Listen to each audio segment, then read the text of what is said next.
Hello students, I am अभिषेक सक्सेना। कैसे हैं आप लोग? मेरे ख्याल से शायद आप लोग अच्छे होंगे, घर पर होंगे। तो बहुत दिनों के बाद हम लोग मिल रहे हैं। आप सभी को पता है कि मैं 11th-12th को मोस्टली केमिस्ट्री पढ़ाता हूं। तो अब आज हम लोग बात करने वाले केमिस्ट्री के कुछ टॉपिक की। तो आज हम डिस्कस करेंगे chemistry. Okay,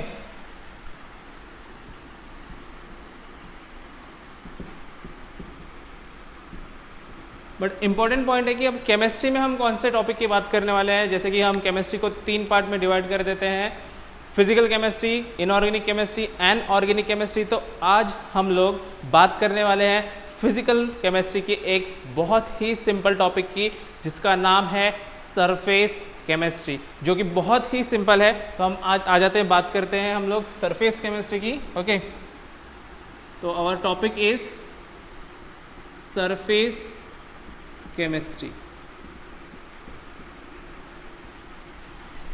surface chemistry physical chemistry का एक बहुत ही छोटा और बहुत ही इंपॉर्टेंट पॉइंट है। क्योंकि ये टॉपिक विदाउट न्यूमेरिकल या बहुत कम न्यूमेरिकल, मैक्सिमम थ्योरेटिकल है। आपको पता है फिजिकल केमिस्ट्री में मैक्सिमम न्यूमेरिकल्स होते हैं, बट ये चैप्टर में मैक्सिमम थ्योरी सेक्शन है। इस वजह से ये चैप्टर बन जाता है सबसे सिंपल चैप्टर फिजिकल केमिस्ट्री का। और ये चैप्टर से 101%, 100% हर साल नीट, JEE या फिर कोई भी एंट्रेंस एग्जाम में क्वेश्चन आता ही आता है। इस वजह से आप लोगों को ये परफेक्टली करना है। अगर आप इसको सिर्फ रीड करेंगे या जो लेक्चर्स हम ले रहे हैं वो लेक्चर्स ध्यान से सुनेंगे, तो आपका ये चैप्टर पूरा कवर हो जाएगा। आप इस पे फुल मार्क्स 4 to 5 मार्क्स आप ले सकते हो, चाहे कोई भी एंट्रेंस हो। तो ये चैप्टर आपको फ्री के मार्क्स दे रहा है। फ्री के मार्क्स बोल रहा हूँ क्योंकि ये फ्री के हैं, ना तो आपको ज़्यादा प्रैक्टिस करनी है, जस्ट आपको इस चैप्टर को अच्छे से पढ़ना है। ओके, जो कि हम लेक्चर्स लेंगे वही टॉपिक आपको सीरियसली करेंगे तो आपका चैप्टर कवर हो जाएगा। ठीक है, अब पॉइंट है सरफेस केमिस्ट्री, है ना। तो सरफेस केमिस्ट्री वर्ड से आपको समझ रहा होगा कि हम सरफेस की बात करने वाले, बाहर की बात करने वाले, अंदर की बात नहीं करने वाले। हम इनसाइड की बात नहीं, बाहर की बात हो रही है। बाहर की मतलब बाहर की फीलिंग, बाहर की फीलिंग, अंदर की फीलिंग बाहर निकल जाती है ना, बाहर की फीलिंग। तो ये जो बाहर की फीलिंग है या बाहर की जो केमिस्ट्री है उसके बारे में हम बात कर रहे हैं। तो वो समझने के लिए सबसे पहले आपको समझना पड़ेगा कि कौन से पार्ट में ये सरफेस केमिस्ट्री अप्लीकेबल है। हर जगह बाहर की फीलिंग नहीं अप्लीकेबल होती है, कहीं कहीं अप्लीकेबल हो जाती है, बाहर से समझ जाते हैं कोई लोग, कोई नहीं समझ पाता है, तो अंदर की फीलिंग भी बतानी पड़ती। तो यहाँ पर सरफेस केमिस्ट्री में हम सिर्फ आउटसाइड या बाहर की फीलिंग या बाहर की केमिस्ट्री के बारे में बात करें, तो यहाँ हम बात करते हैं कि कौन से सब्सटेंस पर सरफेस केमिस्ट्री अप्लीकेबल है। तो 3 स्टेट्स ऑफ मैटर है हमारे पास में। कौन से स्टेट्स ऑफ मैटर है? पहला है हमारे पास सॉलिड स्टेट, सेकेंड है हमारे पास लिक्विड स्टेट, थर्ड है हमारे पास गैसेस स्टेट। और just I will write gas. Okay, तो सॉलिड है, लिक्विड है और गैस है, जिनकी प्रॉपर्टी आप पहले ही पढ़ चुके हो पुराने चैप्टर में, स्टेट ऑफ मैटर में बहुत अच्छे से पढ़ चुके हो। तो सॉलिड के जो पार्टिकल्स होते हैं या सब सॉलिड होता है, वो कैसे होता है? It is like a fixed shape, इसका फिक्स शेप होता है, फिक्स बाउंड्री होती है, फिक्स सरफेस होता है नहीं होता है। Just suppose it's an example of N iron box. आप हम ले लेते हैं कि आपके पास जो आपका ज्योमेट्री बॉक्स है उसको मैंने उठा के ले लिया, तो वो कैसे इस तरीके से दिखेगा? ऐसे तो नहीं दिखेगा, थोड़ा लंबा होगा, इट इज क्यूबल, ये थोड़ा छोटा बन गया है। ओके, मतलब just I will take as an iron box, ये हमारा है iron box. Okay, and second हम ले लेते हैं लिक्विड की बात करते हैं। लिक्विड, अब लिक्विड का कोई फिक्स शेप नहीं होता है, इसलिए हमें लिक्विड को हमेशा कैसे लेना पड़ता है? कैसे लेते हैं हम लोग? कंटेनर में लेते हैं। हाथ में उठा सकते हैं पानी, आप लोग हाथ में उठाते हैं पानी। लिक्विड कैसे उठाते हैं आप लोग? कंटेनर, ग्लास में, वाटर बॉटल में। तो कंटेनर लगेगा, तो सबसे पहले मैं यहाँ पर कंटेनर बना देता हूँ। अब डायग्राम ब्लैक से बनाया तो इसको भी ब्लैक से ही बनाते हैं। तो कंटेनर बना लेते हैं, उसके अंदर हम लोग ले लेते हैं वाटर। तो यहाँ मैं एग्जांपल ले लेता हूँ लिक्विड का, वाटर का एग्जांपल। थर्ड है हमारा गैस। गैस मतलब एयर, जो कि हर जगह प्रेजेंट है। तो एयर, अब एयर को मैं पकड़ नहीं सकता, उसका कोई शेप नहीं है। कंटेनर में रख सकते हैं वाटर की तरह, चलो मैं इसको भी रख देता हूँ कंटेनर के अंदर।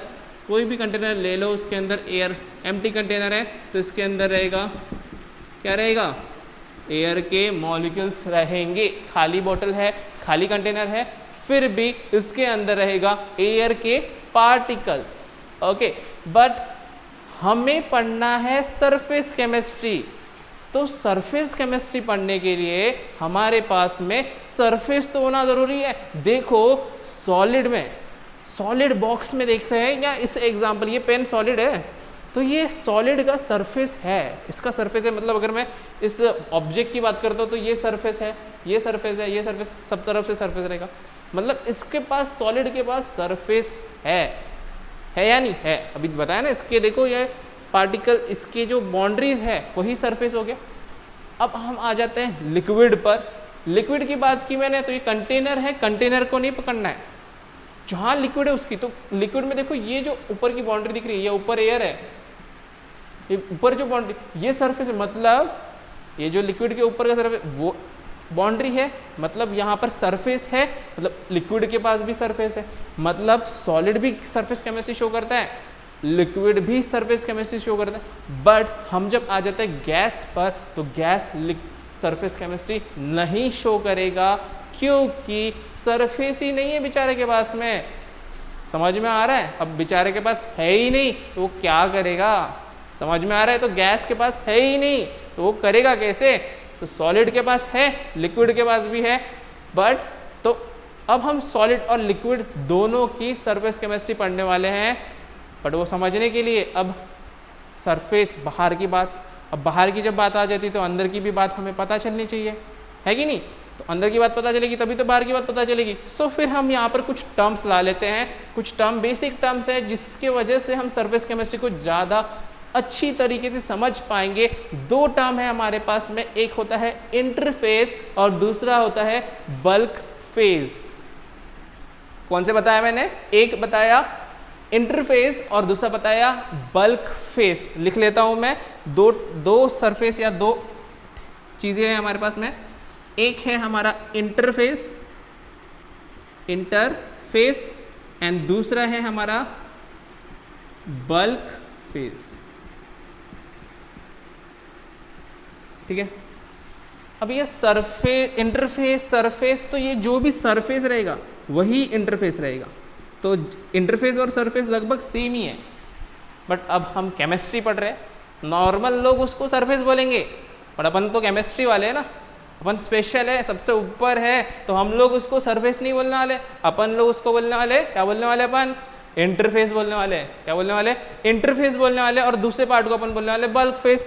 जो नॉर्मल जनता उसको जनरल पार्टिकल बोल सकती है। तो उसका एग्जांपल समझने के लिए हम वापस ले लेते हैं वाटर। एक कंटेनर ले लिया मैंने, इसमें वाटर ले लिया, तो वाटर के मॉलिक्यूल्स हैं यहाँ, सपोज ऐसे बहुत सारे वाटर के मॉलिक्यूल्स रहेंगे या नहीं रहेंगे? वाटर के अंदर मॉलिक्यूल रहेंगे वाटर के। ओके, ये ऊपर की, सबसे ऊपर की लेयर है, सपोज इसके ऊपर एयर है, एयर के पार्टिकल है, तो यहाँ पर ऊपर में एयर के पार्टिकल है, तो ये एयर का बल्क फेज हुआ, एयर बल्क फेज। किसका बल्क फेज हो गया? एयर का बल्क फेज हो गया।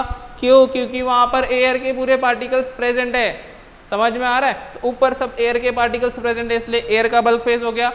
अब नीचे देखो, नीचे नहीं देखना है, नीचे मतलब इसके नीचे, अपने नीचे नहीं देखना है, इसके नीचे में, यहाँ पर नीचे में क्या है? वाटर के पार्टिकल्स है, तो ये क्या हो गया? वाटर का बल्क फेज हो गया। क्या हो गया? वाटर का बल्क फेज। समझ रहा है?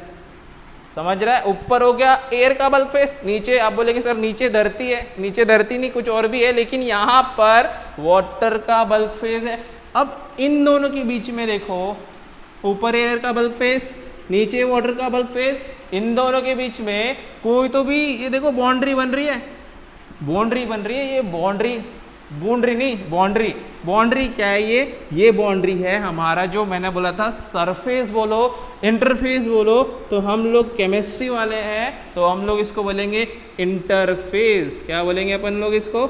इंटरफेस बोलेंगे, जो कि एयर के बल्क फेस को और वाटर के बल्क फेस के बीच में, या फिर दोनों को जोड़ता है, वो दोनों को जोड़ रहा है, देखो बाहर से ही जोड़ेगा ना, एयर और वाटर जुड़ रहे हैं, चिपक रहे हैं, मतलब एक जगह पे चिपक रहे हैं।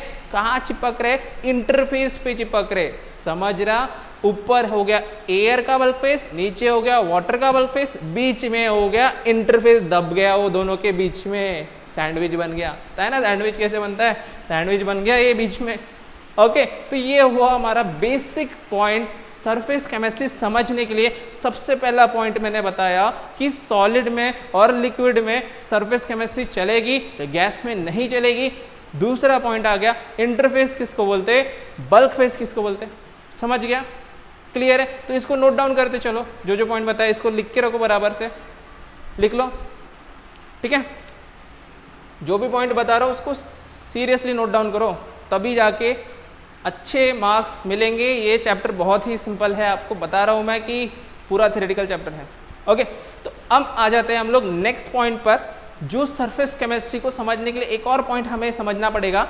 अब तक सरफेस केमिस्ट्री स्टार्ट नहीं हुआ बेटा, अभी तक स्टार्ट होने का है। दूसरा पॉइंट हमारे पास में है एब्जॉर्प्शन, एब्जॉर्प्शन। ओके, तो इट इज एब्जॉर्प्शन, तो एब्स है ये, एब्स। ओके, एब्स, कितने लोग के एब्स है आप में से? हाँ, एब्जॉर्प्शन। तो ये एब्जॉर्प्शन टर्म हमने बहुत बार सुना है कि एब्जॉर्ब हो गया, पानी एब्जॉर्ब हो, कपड़े ने पानी एब्जॉर्ब कर लिया, कपड़े ने पानी एब्जॉर्ब कर लिया। कैसे? पानी में अगर आप कपड़ा डाल दो क्या होता है? पूरा कपड़ा गीला हो जाता है, होता है कि नहीं होता? अभी बारिश का सीजन है, कपड़े सूखते भी नहीं है, तो सोच समझ के धोने डालना पड़ता है। ओके, सो एब्जॉर्प्शन में क्या होता है, जैसे मैं सबसे पहले आपको मतलब समझा दूं कि mixing of matter, one matter get distributed into another matter. अगर मैं इसको बोलूंगा सिंपल टर्म में, one matter distributes uniformly into other matter। अब मैटर मतलब वो वाला मैटर नहीं, केमिस्ट्री वाला मैटर। हाँ, एक मैटर दूसरे के साथ, दूसरे में डिस्ट्रीब्यूट हो गया यूनिफॉर्मली। ऐसा नहीं बोलना एक का मैटर था दूसरे के साथ मैटर हो गया, वो मैटर नहीं है। ये वाला मैटर कौन सा है? वन मैटर, एक मैटर दूसरे मैटर में मिक्स हो गया। एग्जाम्पल, कपड़ा है मेरे पास में, उसको मैं पानी में डाल रहा हूँ, वाटर में, ये वाटर और ये क्लॉथ, क्या हो जाएगा? इसको मैंने इसमें डाल दिया, क्लॉथ को, इसको इसमें नहीं डालना है, क्लॉथ को वाटर में डालना है। क्लॉथ को वाटर में डाल दिया तो क्या हो जाएगा? तो ये वाटर इसमें आ जाएगा, ये पूरा ये भी गीला हो जाएगा। मतलब वाटर के पार्टिकल, वाटर पार्टिकल्स डिस्ट्रीब्यूट्स इन क्लॉथ यूनिफॉर्मली। मतलब वाटर पार्टिकल, पानी के जो पार्टिकल है वो कपड़े में सॉरी डिस्ट्रीब्यूट इन क्लॉथ यूनिफॉर्मली। मतलब पानी के पार्टिकल कपड़े में यूनिफॉर्मली डिस्ट्रीब्यूट हो गए, यूनिफॉर्मली डिस्ट्रीब्यूट हो गए, तो वो हो गया एब्जॉर्प्शन। नहीं समझा? नहीं समझा? इससे सिंपल एग्जांपल बताता हूं मैं, बिस्किट वाला। आप सभी ने बिस्किट खाया है, पार्ले जी खाया सबने पार्ले जी। ऐसा कौन है जिसने पार्ले जी नहीं खाया? वो इंडिया का नहीं है, वो उसको देश से भगा दो, देशद्रोही। पार्ले जी सबने खाया होगा, मैंने खाया, आपने खाया, लगभग सभी ने खाया होगा। जिसने नहीं खाया उसने कोई ना कोई तो बिस्किट कभी ना कभी खाया होगा। तो इसका एग्जाम्पल, बिस्किट का एग्जाम्पल, बेस्ट एग्जाम्पल, बिस्किट को BISCUIT, बिस्किट को चाय में डाल देते हैं हम लोग। चलो चाय में डाल देते हैं, क्या होगा? क्या हो बच्चा? क्या होगा? बिस्किट को जब चाय में डाल देंगे तो चाय को बिस्किट पी लेगा। पार्ले जी, जी मैंने जीनियस। ओके, पार्ले जी में चले जाएगा तो बिस्किट क्या करेगा? चाय को पी लेगा और इसमें चाय मिक्स हो जाएगी। मिक्स नहीं होती है, वो उसको एब्जॉर्ब कर, मतलब बिस्किट चाय को एब्जॉर्ब कर लेता है अपने अंदर। समझ में आ रहा है? बहुत ही सिंपल टॉपिक है कि बिस्किट को मैंने चाय में डिप किया, पूरा नहीं भी डाला था तो भी आप देखना कि चाय ऊपर ऊपर ऊपर ऊपर ऊपर ऊपर ऊपर ऊपर पूरे ऊपर तक आ जाती है। क्यों आ जाती है? क्योंकि बिस्किट चाय के पार्टिकल्स को अपने अंदर एब्जॉर्ब कर लेता है, अपने अंदर खींच लेता है। खींच लिया उसको, चाय को अपने अंदर खींच लिया, समझ गया? तो ये हुआ अपना एब्जॉर्प्शन का मतलब। आप सबको एब्जॉर्प्शन का मतलब अब समझ गए होगा। जस्ट अब हम आ जाते हैं इसकी कुछ एग्जांपल्स लेकर, समझते हैं हम लोग इसके एग्जांपल्स। टॉपिक का नाम नहीं मिटाता हूं मैं आज, लिख लो आप उसको जल्दी से। अब हम आ जाते हैं एब्जॉर्प्शन के एग्जाम्पल्स के बारे में बात करते हैं। एग्जाम्पल्स ऑफ एब्जॉर्प्शन है, एब्स होता है ना, एब्जॉर्प्शन। क्यों मैं बार बार एब्स बोल रहा हूं, आपको वो बाद में नेक्स्ट पॉइंट पर समझेगा। Absorption, okay. तो एग्जाम्पल ऑफ एब्जॉर्प्शन, दो एग्जाम्पल मैंने यहीं पर बता दिए। पहला एग्जाम्पल बताया, कपड़े को पानी में डाल दो तो पानी पूरा गीला हो जाएगा, क्योंकि कपड़ा पानी को सोख लेगा, एब्जॉर्ब कर लेगा। दूसरा बताया, बिस्किट को पानी में डालेंगे तो बिस्किट चाय को, पानी में नहीं, चाय में डालो तो चाय को पी लेगा, पूरा एब्जॉर्ब कर लेगा। अब और एग्जाम्पल की बात करते हैं, तो मैं बोलता हूँ कि चौक देखा है आप सभी ने? चौक देखा है? चौक देखा है कि नहीं देखा है? देखा है। तो चौक जो होता है वाइट कलर, कलरफुल कोई भी चौक ले लो आपकी जो मर्जी, तो चौक है, उसको इनटू वाटर, चौक को पानी में डाल देते हैं फॉर आवर्स। अब 2 मिनट में नहीं निकालना है, चाय सामान नहीं करना है कि बिस्किट डाला निकाला, तो चौक को ऐसे पानी में डाला और निकाल के खाना नहीं है, खाने के लिए नहीं बताया सर ने, अभिषेक सर ने, ओके। तो आपको चौक लेना है और पानी में डाल के रख देना है 3-4 घंटे, एक रात भर रख दो उसको। दूसरे दिन सुबह देखो क्या हो जाएगा, क्या होगा, वो पूरा का पूरा चौक, जैसे अगर मैं यहाँ पे डायग्राम बनाता हूँ, यहाँ पर पानी है पूरा और ये चौक है, दूसरे कलर से बनाता हूँ, तो यहाँ पर अगर चौक है तो ये चौक क्या हो जाएगा, पूरा का पूरा चौक गीला हो जाएगा, पूरे चौक के अंदर पानी एब्जॉर्ब हो जाएगा, पानी पूरा एब्जॉर्ब हो जाएगा उसके अंदर। समझ में आ रहा है? क्लियर है? पॉइंट क्लियर है या नहीं? ओके। सो ये एग्जांपल अब नहीं समझा? नहीं समझा? ओके। तो इससे सिंपल एग्जांपल सॉरी हम ले लेते हैं गुलाब जामुन। गुलाब जामुन देखा है आप सभी ने? Gulab jamun in sugar syrup. Sugar syrup मतलब गुलाब जामुन जो होता है या फिर रसगुल्ला, जो भी आपको पसंद हो, मैं गुलाब जामुन रसगुल्ला की स्पेलिंग मेरे को आती नहीं है, तो गुलाब जामुन उसे जब हम बनाते हैं तो वो सॉलिड फॉर्म में होता है, बॉल की तरह होता है, वो बॉल की तरह ऐसे गोल गोल होता है, ऐसे होता है। कभी देखना मम्मी को बनाते हुए या फिर हलवाई की दुकान में जाके पूछना उन्हें कि कैसे बनाते हैं, तो इस तरीके से लड्डू होते हैं छोटे छोटे। अब इन लड्डुओं को, लड्डू मतलब खाना नहीं है, अब ये गुलाब जामुन मतलब सूखे गुलाब जामुन को अगर हम शुगर सिरप में डाल देते हैं, तो इसे हम शुगर सिरप में डाल देते हैं पूरा, तो ये क्या हो गया, ये हो गया गुलाब जामुन, और ये जो लिक्विड है ये है शुगर सिरप। समझ रहा है? Gulab jamun and sugar syrup. Sir बोलना खाने की बात कर रहे हो, हमको भूख लगी, तो गुलाब जामुन में शुगर सिरप नहीं डाला, शुगर सिरप में गुलाब जामुन डाले, क्योंकि शुगर सिरप ज़्यादा होता है। ओके, तो क्या होगा यहाँ पर तो यहाँ पर ये जो शुगर सिरप है, शुगर सिरप इसके अंदर चले जाएगा, इसके अंदर चले जाएगा, इसके अंदर चले जाएगा, और कुछ समय के बाद ये गुलाब जामुन थोड़े बड़े बड़े हो जाएंगे और इसके अंदर पूरा शुगर सिरप चले जाएगा और ये स्वीट गुलाब जामुन बन जाएंगे। स्वीट जीजे, स्वीट गुलाब जामुन। ओके, मतलब यहाँ पर क्या हो रहा है कि अगर हमने गुलाब जामुन बनाया है तो उसको हमने शुगर सिरप में ऐड कर दिया, शुगर सिरप में ऐड करने के बाद शुगर सिरप उसके अंदर चला गया, अंदर चला गया उसके, तो अंदर चला गया मतलब कौन सा प्रोसेस हो गया, ये एब्जॉर्प्शन।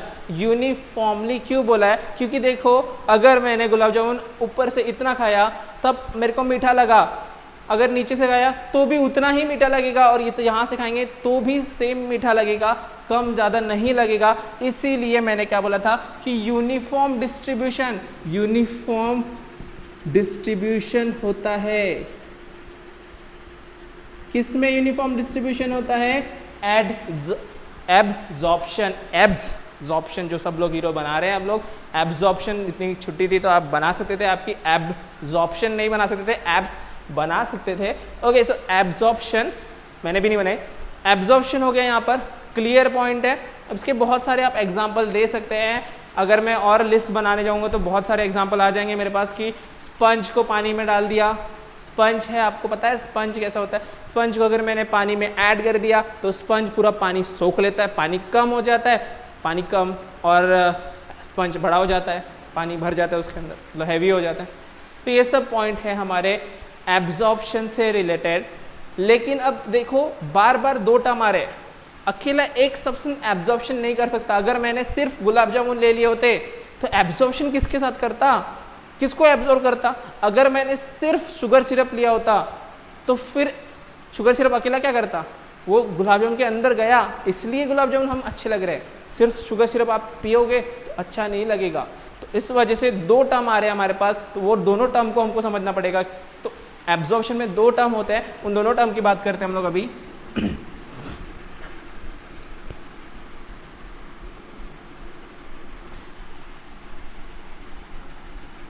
कौन से दो टर्म आएंगे? एब्जॉर्प्शन के दो टर्म है हमारे पास।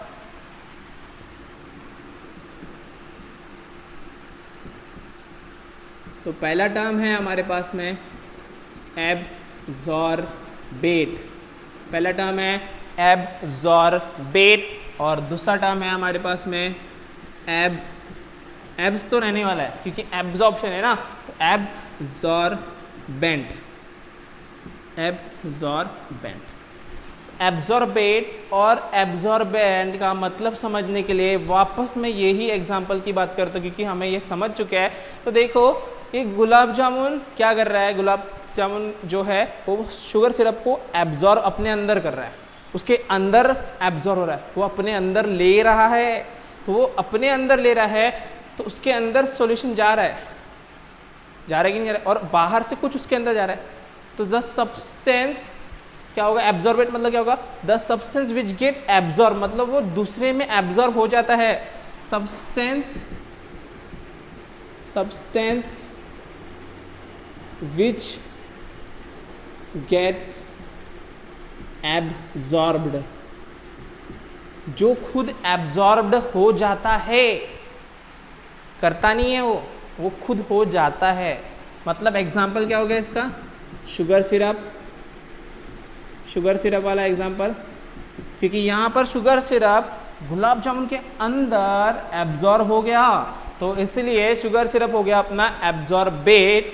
एंड किसने उसको एब्जॉर्ब किया, शुगर सिरप को किसने एब्जॉर्ब किया? The substance which absorb the other substance, the substance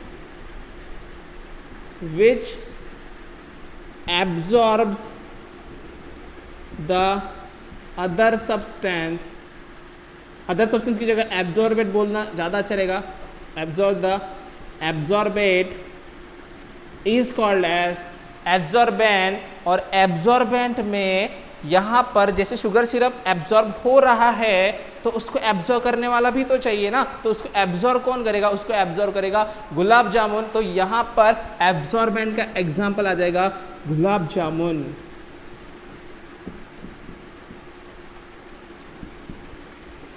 मतलब गुलाब जामुन ने एब्जॉर्ब किया और शुगर सिरप एब्जॉर्ब हुआ, डिफरेंस समझ रहा है, एब्जॉर्बेट एब्जॉर्बेंट। तो ये एब्जॉर्बेंट का अभी जैसे यहाँ का अगर एग्जांपल लेता हूँ तो चॉक हो जाएगा, क्योंकि चॉक ने पानी को एब्जॉर्ब किया इसलिए चॉक हो जाएगा एब्जॉर्बेंट और पानी हो जाएगा एब्जॉर्बेट। क्या हो जाएगा, पानी क्या हो जाएगा, एब्जॉर्बेट। इसको अगर आपको याद रखना है, थोड़ा कंफ्यूजन हो रहा है तो आपने सॉल्यूशंस पढ़ा है, आपने सॉल्यूशंस चैप्टर पढ़ा है। तो सॉल्यूशन में दो चीज़ें होती है हमारे पास में, सॉल्यूशन में दो चीज़ होती है, एक चीज़ दूसरे में डिसॉल्व हो जाती है, तो जो डिसॉल्व होता है उसको अपन बोलते हैं सॉल्यूट। जो डिसॉल्व होता है उसको अपन बोलते हैं सॉल्यूट, और वो जिसमें डिसॉल्व होता है उसको अपन बोलते हैं सॉल्वेंट। क्या बोलते हैं अपन उसको? सॉल्वेंट। तो याद रखना है TE एंड तो एब्जॉर्प्शन में क्या हो जाएगा? यही एब्जॉर्प्शन, एब्स में क्या हो जाएगा कि जो एब्जॉर्बेट था, एब्जॉर्बेट तो वो हो जाएगा सॉलिड की तरह, एब्जॉर्बेट। टी दिख रहा है? एब्जॉर्बेट मतलब जो डिसॉल्व होता है, जैसे यहाँ पर पानी चौक के अंदर डिसॉल्व हुआ इसलिए एब्जॉर्बेट पानी एब्जॉर्बेट हुआ, यहाँ पर शुगर सिरप गुलाब जामुन के अंदर एब्जॉर्बेट हुआ, एब्जॉर्ब हुआ इसलिए वो एब्जॉर्बेट हुआ। एंड सॉल्वेंट मतलब क्या हो जाएगा? Absorbent. Solvent, absorbent and ENT समझ रहा है कि जिसने दूसरे को अपने अंदर एब्जॉर्ब कर लिया, मतलब गुलाब जामुन ने पाक को, शुगर सिरप को अपने अंदर ले लिया, तो वो हो गया, क्या हो गया? अपने अंदर लेने वाले को बोलेंगे अपन एब्जॉर्बेंट। क्या बोलेंगे अपन? एब्जॉर्बेंट। और जो दूसरे के अंदर चले जाता है उसको अपन बोलेंगे एब्जॉर्बेट। क्लियर? तो आज के लेक्चर में बहुत ही सिंपल टॉपिक अपन ने डिस्कस किया। सबसे पहले अपन ने डिस्कस किया कि सरफेस केमिस्ट्री हम स्टार्ट करें, जो कि फिजिकल केमिस्ट्री का थ्योरेटिकल पोर्शन है, बहुत सिंपल पोर्शन है। इसमें सरफेस के बारे में हम बात करने वाले हैं, बाहर की बात करने वाले, अंदर की बात नहीं करने वाले। उसके बाद हमने डिस्कस किया कि कौन से मैटर में हम लोग सरफेस केमिस्ट्री अप्लाई कर सकते हैं, सॉलिड में, लिक्विड में अप्लाई कर सकते हैं, गैस में हम अप्लाई नहीं कर सकते। उसके बाद हमने दो टर्म पढ़े, bulk phase and interface. Bulk मतलब बहुत सारा, इंटरफेस मतलब दो के बीच में जो सैंडविच बन गया है, दो बल्क फेज के बीच में जो सरफेस आएगा उसको हम इंटरफेस बोलेंगे। उसके बाद हमने बात की एब्जॉर्प्शन की। एब्जॉर्प्शन मतलब क्या होता है कि एक सब्सटेंस दूसरे सब्सटेंस के अंदर मिक्स हो जाता है। बेसिकली मिक्स नहीं होता, मिक्स नहीं कर रहे, वो दूसरे को सोख लेता है। जैसा कपड़ा पानी को सोख लेता है, वैसे वही हुआ एब्जॉर्प्शन। और हमने बहुत सारे एग्जांपल देखे। एग्जांपल ऑफ एब्जॉर्प्शन में ये चॉक एंड वाटर एग्जांपल है, sugar in gulab jamun example है, और भी आप बहुत सारे एग्जांपल ले सकते हो, स्पंज इन वाटर भी एग्जांपल है। उसके बाद हमने दो टर्म के बारे में बात की एब्जॉर्प्शन के, एब्जॉर्बेट एंड एब्जॉर्बेंट। एब्जॉर्बेट मतलब जो दूसरे के अंदर चला जाता है वो एब्जॉर्बेट, और जो दूसरे को अपने अंदर ले लेता है वो हो गया एब्जॉर्बेंट। और सॉल्यूशन के साथ मैंने इसको कंपेयर किया। सॉल्यूशन में जो सॉल्यूट होता है, जो दूसरे के अंदर डिसॉल्व होता है उसको हम सॉल्यूट बोलते हैं, जिसमें वो डिसॉल्व होता है उसको हम सॉल्वेंट बोलते हैं। वैसे ही एब्जॉर्बेट एंड एब्जॉर्बेंट। समझ में आ गया? तो यहां तक के टॉपिक आपको पूरे समझ में आ गए होंगे। कोई डाउट हो तो कमेंट में डाल दो आप लोग, ओके। और मिलते हैं हम जल्दी से नेक्स्ट, इसके बाद का जो टॉपिक है हम नेक्स्ट वीडियो में अपडेट कर देंगे, ओके। सो पढ़ाई करो, इसको नोट डाउन करो, नोट्स क्लियर करके रखो, NCERT रीड करो, और जो नोट्स है आपके वो भी रीड करो, ओके। तो मिलते हैं नेक्स्ट लेक्चर में।